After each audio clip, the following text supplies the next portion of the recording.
Assalamualaikum warahmatullahi wabarakatuh. Saya Nita Salsabila dari Pendidikan Biologi semester 5 UIN Raden Intan Lampung. Di sini saya akan memperlihatkan proses pembuatan daripada pupuk cair organik sebagai bentuk dari penyelesaian tugas bioteknologi. Bahan-bahan yang digunakan antara lain 1EM4 ini sebagai sumber dari mikroorganismenya. Kemudian ada botol kosong sebagai tempat fermentasi. Kemudian ada urin kelinci sebagai bahan organik pembuatan pupuk sendiri. Yang terakhir ada gula merah sebagai zat aditif atau makanan dari mikroorganismenya. Proses pembuatan pupuk cair organik. Kita sudah menyiapkan 1 botol kosong ya. Jadi kita masukkan dulu urin kelinci ke dalam botol kosong tersebut yang sudah dipersiapkan tadi. Nah, dalam hal ini urin kelinci yang digunakan adalah sebanyak 200 ml.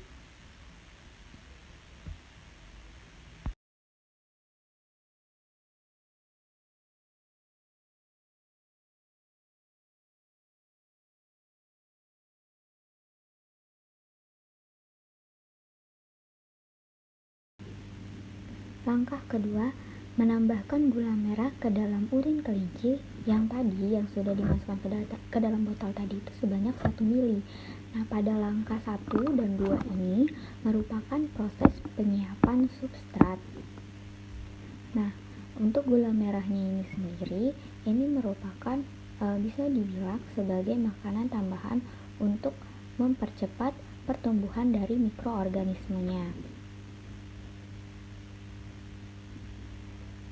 Langkah ketiga, kita akan menambahkan mikroorganisme sebanyak 1 ml sebagai proses dari inokulasi. Nah, mikroorganismenya ini sendiri digunakan dari EM4. Langkah terakhir, yaitu kita akan mengaduk campuran yang tadi sudah kita campurkan seluruhnya hingga benar-benar homogen. Lakukan dengan sangat lama hingga benar-benar homogen ya. Dan tempatkan pupuk cair yang telah homogen tadi itu di tempat yang sesuai selama 7-8 hari. Nah, proses ini disebut dengan proses inkubasi untuk menumbuhkan mikroorganismenya. Nah, fermentasi dalam hal ini itu merupakan proses penguraian atau perombakan bahan organik yang dilakukan dalam kondisi anaerob oleh mikroorganisme fermentatif.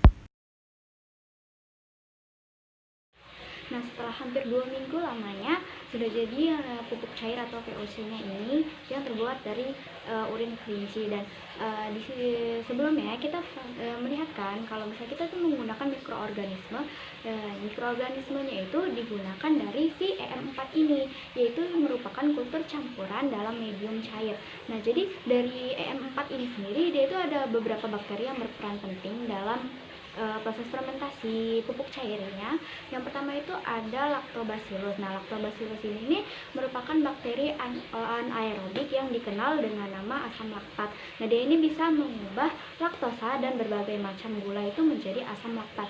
Kemudian ada jamur juga atau Yeast Saccharomyces atau biasa kita kenal dengan ragi, yaitu dia berperan penting dalam proses fermentasi untuk dalam hal ini enzim interfasenya itu bertanggung jawab untuk mengubah gula atau sukrosa itu menjadi glukosa dan fruktosa. Jadi dia itu memecahnya ya. Kemudian ada Actinomyces, yaitu sekelompok bakteri yang dia itu merupakan gram positif.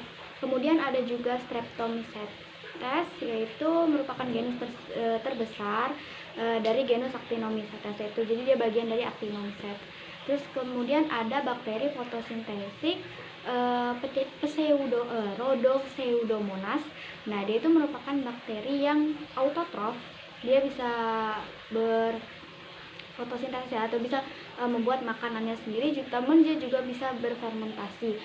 Dia ini bisa mereduksi atau mendetoksifikasi dari logam-logam berat.